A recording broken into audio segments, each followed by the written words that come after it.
Hello friends, welcome to Audiobook Daily. Today we'll talk about I Can If I Want to by Allen Fay, published in 1975. Arav stared at the glowing laptop screen for the third night in a row. His assignment deadline was hours away, yet he still hadn't written a single line. Every time he tried to start, his mind whispered, "I'm too tired. I don't feel like it. Let me wait until I'm in the right mood." Finally, out of frustration, he Googled, "Why can't I finish anything even when I want to?" A simple quote popped up. "Do it whether you feel like it or not." Allen Fay. Intrigued, he opened the book I Can If I Want to, and within minutes, he felt something shift. For the first time in years, Arav realized the truth. He wasn't lazy. He was letting his moods control his life. That night became the first night he took back his power. I Can If I Want to. Allen Fay's book is a short, powerful, psychology-backed guide to overcoming procrastination, indecision, emotional impulsiveness, and lack of self-control. The central message is simple.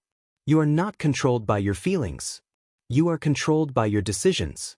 This book teaches you to stop waiting for the right mood and start acting deliberately. Let's break down the major lessons.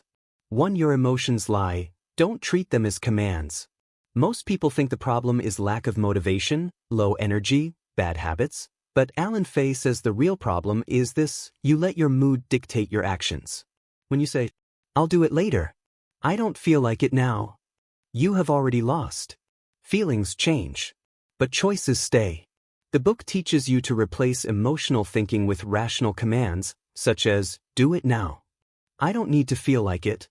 I choose the action. The feeling can follow later." 2. Break the habit of mood-driven living. Most procrastination happens because we wait for inspiration. But as Fay explains, mood follows action, not the other way around. You don't wait for motivation to start. You start, then motivation rises. He teaches a psychological trick. Give yourself tiny action steps that take 30 seconds or less. This breaks the emotional barrier instantly. For example, put on shoes. Open the laptop. Write one sentence. Small actions create momentum. 3. Replace "I can't" with "I choose not to" and "I can choose differently." The book attacks the world's most damaging belief. I can't. Fay says that is almost never true. I can't wake up early. I can't stop scrolling. I can't focus. These are not limitations, they are excuses. Instead, he teaches you to say, "I choose not to.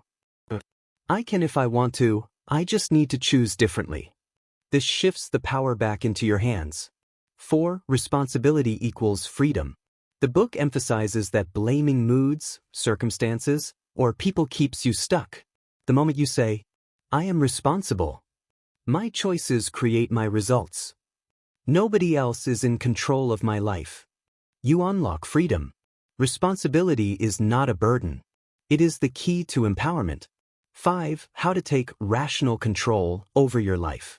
Fay teaches a simple 3-step method. Step 1. Think deliberately, not emotionally.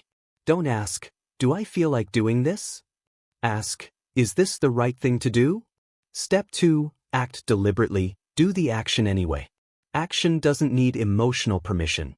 Step 3. Stay consistent, even when uncomfortable. Self-control is built through repetition. This is how discipline grows, not through inspiration but through practice. 6. Stop overthinking, act fast. A lot of emotional hesitation comes from overthinking. Fay teaches the 30-second rule. If something needs to be done and you know it's right, start within 30 seconds. This prevents procrastination, anxiety, fear, delay. Fast action equals less emotional resistance. 7. The power of self-talk. Your mind believes what you repeat. Fay teaches powerful statements. Feelings are not facts. I am in control of my actions. I can handle discomfort. I finish what I start. This becomes your mental discipline training. Arav's new identity. Weeks after reading the book, Arav changed his life through tiny steps. He wrote before he felt like it. He went to the gym even on low-energy days. He started assignments with a 20-second timer. He stopped saying, "I can't." He started saying, "I choose to." One night as he sat down to study, he noticed something different. His hands started typing before he had a chance to think. He smiled. The old Arav lived by moods. The new Arav lived by decisions. And that's the promise of Allen Fay's message. You can, if you truly want it, and once you take control, your whole life begins to change. Thank you for listening. See you in next Audiobook Daily.